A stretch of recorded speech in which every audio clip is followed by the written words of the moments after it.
I understand there's different levels of focus and commitment to a craft. I get that completely. If guys want to go out and have a good time, I get that completely. However, if you're going to do that and you show up to work the next day, you better be ready, right? If you're going to do that, you better come to practice and you better be ready to go. And if you're not, then I'm going to let you know. And I think the message was sent pretty clearly. My parents were great. You know, growing up, they instilled in me the importance of imagination, of curiosity. And understanding that, okay, if you want to accomplish something, I'm not just going to sit here and say, yes, you can do whatever you want. Yes, you can, but you have to also put in the work to get there, right? So they taught me that at a really early age, man. And when you grow up as a kid thinking that the world is your oyster, and all things are possible if you put in the work to do it, you grow up having that fundamental belief.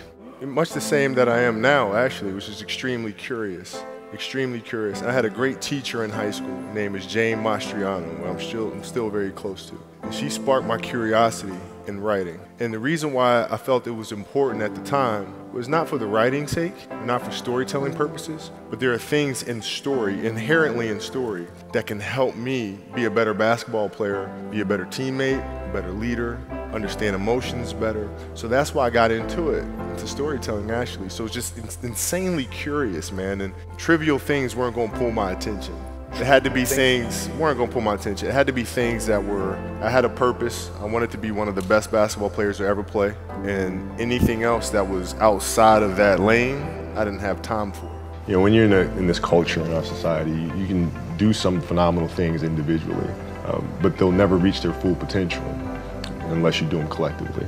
I'm neither. Meaning that, I play to figure things out. I play to learn something, right? Because I think if you play with a fear of failure, or you play with the will to win, or that supersedes the fear of failure, I think it's a weakness either way, right? Because if you play with the fear of failing, you'll have the pressure on yourself to play, to capitulate to that fear. If you play with the sense of I want to win, then you have the fear of what happens if you don't. But if you find common ground in the middle, in the center, then it doesn't matter. You're unfazed by either, right? And that enables you to really just stay in the moment, stay connected to it, and not feel anything other than what's in front of you. So, I try to just be dead center. Well, I tried to find a balance, right? I tried to do both. I had a great deal of energy. So if there was a school party going on or something like that, I'd play basketball for a few hours. I'd do what I have to do and have fun doing it. And then I'd go to the party and I'd show up, I'd have a good time, have fun, and I'd be up at 5 o'clock in the morning, working out and, training the next day. So I tried to do both. Well, it was just thinking about how was I going to announce and I was going to walk away from the game. And for the most part, as athletes, we tend to think about that in terms of communicating that to the public or to fans. And but I realized I hadn't really had a chance to speak to the game itself.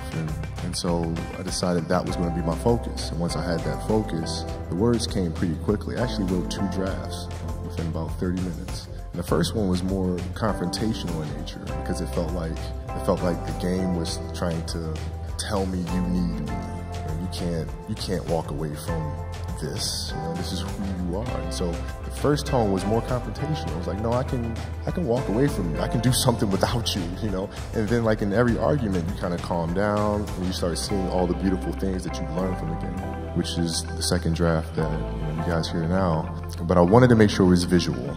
So it's easy to tell the game, I love you so much. But instead, I wanted to paint a picture with that. So if a kid is rolling his dad's stinky tube socks up, chances are you love the game enough to do that, So it's trying to say things visually. And fortunate enough, Glenn Keane believed in the vision, and John Williams believed in the vision, and turned it into an animated film.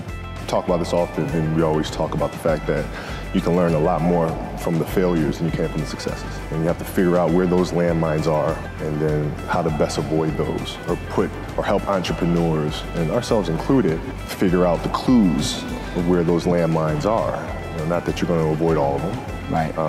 But it's also, when you do step on one, figuring out, okay, how do you recuperate? How do you balance back and pick yourself up? And I scored not a free throw, nothing, not a lucky shot, not a breakaway layup, 0 points. And I remember crying about it and being upset about it. And my father just gave me a hug and said, listen, whether you score 0 or score 60, I'm going to love you no matter what. Wow. Now that is the most important thing that you can say to a child. Because from there, I was like, okay, that gives me all the confidence in the world to fail. I have the security there. But to hell with that, I'm scoring 60, right? And from there, I just went to work. And I stayed with it. I kept practicing. It doesn't exist. It's not existent. What the hell does that mean? Seriously, what does failure mean? It doesn't exist. It's a figment of your imagination. Let's use happy endings, right? And then we can relate this to failure, why it's not existent. Like, everybody talks about, like, everybody wants a happy ending, right? Now let's go to the reality of it, right? Let's look at a fairy tale story. Let's look at Snow White. She gets a happy ending, she finds Prince, whatever, she goes on, she lives happily ever after. Well, I call bullshit on that, because 2 months later, the fact is they had an argument and he's sleeping on the couch. The point is, the story continues. The story continues. So if you fail on Monday, the only way it's a failure on Monday is if you decide to not progress from that, right? So to me, that's why failure is not existent. Because, you know, if I fail today, okay, I'm gonna learn something from that failure and I'm gonna try again on Tuesday. I always dreamed as a kid that, it was possible to score 80 or 90 or 100. I always just had a dream. Like sometimes you lay down in bed and you visualize things. And you just kind of, that's at least how I would go to sleep. I'd lay down, I'd imagine playing for the Lakers, and I'd imagine what the uniforms look like. I'd imagine where we'd be playing, and the smell of the arena and all sorts of stuff. And I would see myself, getting hot. Talk about hard work all the time. It's like, man, if you got to get up every single morning and remind yourself how hard you need to work, you probably need to choose a different profession, because that shouldn't be there. I wake up in the morning excited to get to it. If I'm not training, I'm missing it. If I'm not watching a game of basketball, I miss it. There's no place I'd rather be. And if you have that feeling, then you're truly doing what God has put you on this earth to do. I think you have to challenge yourself to evolve and to grow. And I couldn't think of a better message for athletes in particular, because it's very easy for us athletes to kind of lose ourselves and our identity by connecting who we are to what we do. And I think that's a very dangerous zone to be in. Right, so it's common sense to me to be able to say, okay, the next stage I'm going after with the same intensity, the same attention to detail, the same curiosity. So of course I'd want to be better at that than I was in my previous career. But the important thing to understand is you can't shortchange yourself. Like you're not cheating anybody but yourself. Right? I mean, you're tired. You're literally this far away from the line. Why would you not go that extra to touch the line? Right. So if I let him get away with that, right, all of a sudden he starts maybe to cheat something over here. Right. Not give his best over here. Not give his best over here.